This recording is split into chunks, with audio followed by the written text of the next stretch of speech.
공교육 전문가와 함께하는 입시의 정석 시간으로 이어가겠습니다. 현재 고등학교 2학년 학생들은 이른바 이 고교학점제 첫 세대이자 대입제도 자체가 통째로 바뀌는 전환점에 서 있습니다. 이런 변화에 발맞춰 주요 대학들이 2028학년도 입학 전형 계획을 발표했는데요. 무엇이 달라졌는지 서울 영동일고 윤희태 선생님과 분석해 봅니다. 선생님 어서 오세요. 안녕하세요. 네, 사실 2028 대입 같은 경우에 내신, 수능 모두 많이 달라지기 때문에 대학들도 고민이 깊었을 것 같거든요. 가장 눈에 띄는 특징 어떤 거였습니까? 네, 2028 대입 시행 계획을 특징을 한 문장으로 정리하자면 변화하는 내신과 수능을 고려한 전형의 다변화라고 이야기할 수 있습니다.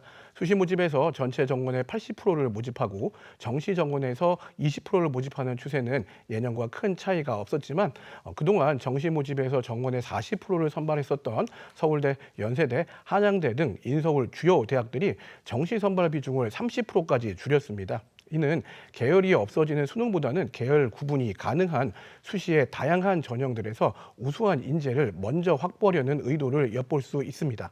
또한 내신이나 수능 등 한 가지 전형 요소만을 활용하던 방식에서 벗어나 다양한 전형 요소를 함께 평가하는 방식으로 전형이 다변화되었습니다. 이에 따라 대학에서 운영하는 전형의 숫자는 증가하는 모습을 보여주게 되었고요.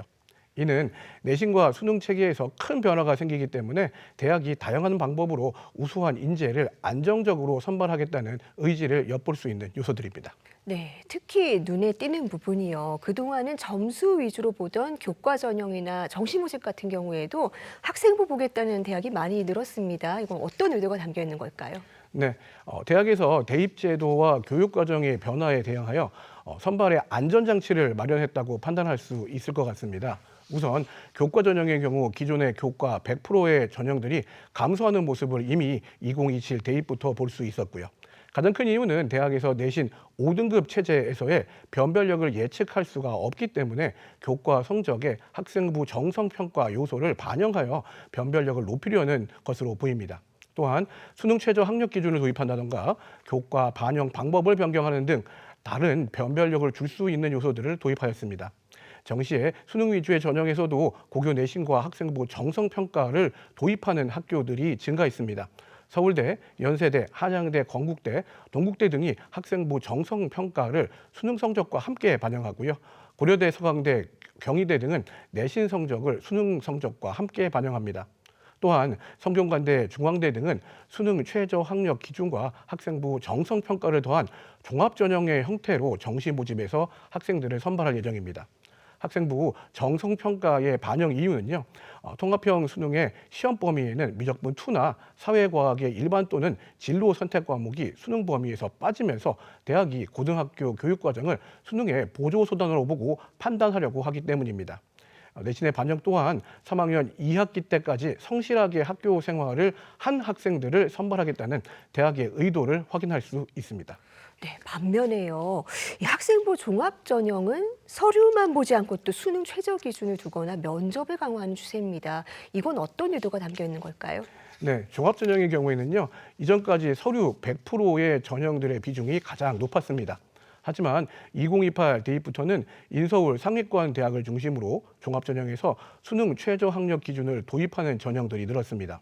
서울대가 지역균형 선발에서 수능 최저 학력 기준을 폐지한 것만 제외하면요. 고려대, 연세대, 서강대, 성균관대, 한양대, 중앙대, 경희대, 한국외대, 이화여대까지 대부분의 상위권 대학에서 수능 최저 학력 기준이 있는 종합전형과 수능 최저 학력 기준이 없는 종합전형 둘 다를 운영합니다. 이는 2022 개정 교육과정의 입시 첫 해이기 때문에 단일 전형으로 학생을 많이 선발하기보다는 다양한 전형으로 다양한 특징을 가진 학생들을 선발하려고 한다는 대학의 의도가 보여집니다. 서류 100%의 전형으로 많은 수의 인원을 선발하기보다 수능 최저의 강점이 있거나 면접에 강점이 있는 학생도 학생부 종합전형으로 선발해 보다 선발의 안정성을 높이고자 하였습니다. 대학 입장에서는 서류 100%의 전형으로 1,500명의 많은 숫자를 한 번에 선발하기보다 최저 기준이 있는 전형으로 500명, 면접 전형이 있는 으로 500명, 기존의 서류 전형으로 500명을 선발하는 것이 대입 변화에 맞추어서 안정적으로 우수 학생을 선발하는 방법이라고 판단하였습니다. 네, 내신 체계가 이 9등급에서 5등급으로 바뀌다 보니까 이 기존 9등급에서 공부했던 이른바 N수생들은 어떻게 되는 건가 이 부분에 대한 궁금증도 많았거든요. 그런데 아예 이 재학생 위주로만 선발하는 대학이 많이 늘었다고요. 네.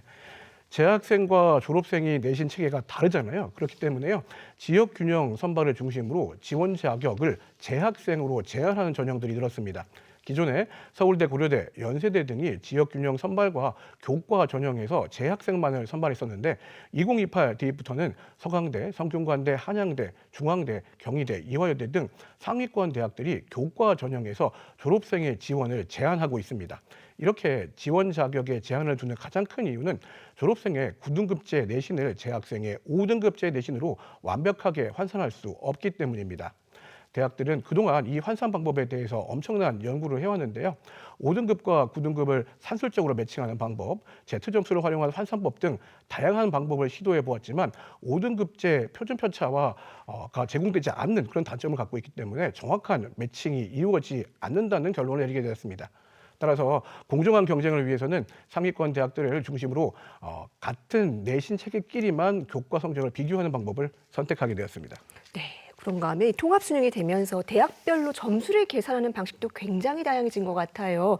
같은 대학이라도 학과마다 반영 비율이 달라진다는데 이 수험생들이 어떤 걸 주의 깊게 들여다봐야 될까요? 네, 맞습니다. 2028 정시에서 가장 큰 변화는 대학이 수능 성적을 활용하는 환산식을 매우 다양하게 바꾸었다는 점입니다.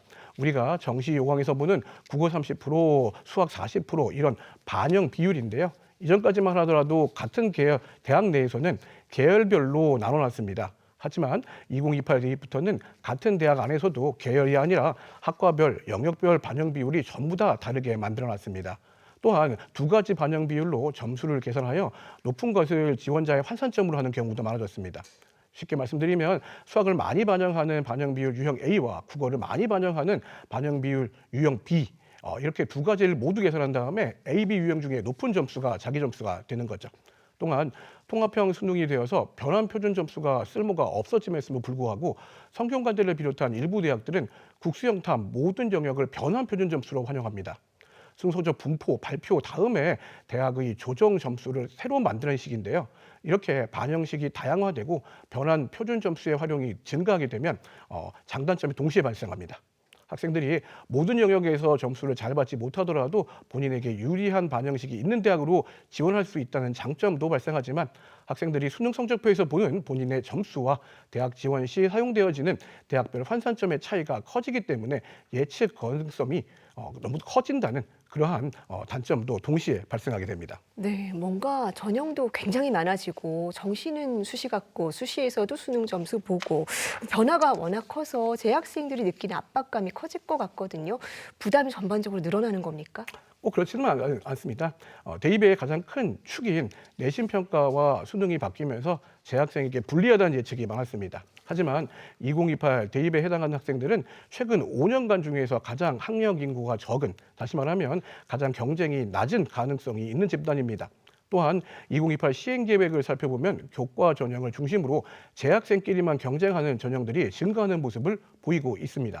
종합전형은 전형 방법을 다변화를 통해서요, 학생들이 유리한 전형에 지원하도록 기반을 마련해 두었고요. 학생들이 교과, 종합, 수능 위주의 전형에서 학교 생활 충실도를 대입의 평가 요소로 보겠다는 강한 의지를 보였기 때문에요. 1, 2학년 내신이 낮다고 해서 포기하기보다는요. 학생부 종합전형을 목표로 교과목 선택에 신중을 기하고 끝까지 학교 생활에 최선을 다해야 합니다. 2028 대입부터는 전형이 매우 다양화되기 때문에 3학년 때는 선생님과 진로 상담을 통해서 유리한 전형을 잘 선택해서 지원하는 것도 매우 중요한 부분이 될 수 있습니다. 네, 결국 대학은 변화된 제도 안에서도 학교 생활을 충실히 한 인재를 뽑겠다는 의지를 분명히 하고 있는 것 같은데요. 우리 수험생들도 균형 잡힌 준비가 필요해 보입니다. 선생님 오늘 말씀 잘 들었습니다. 감사합니다.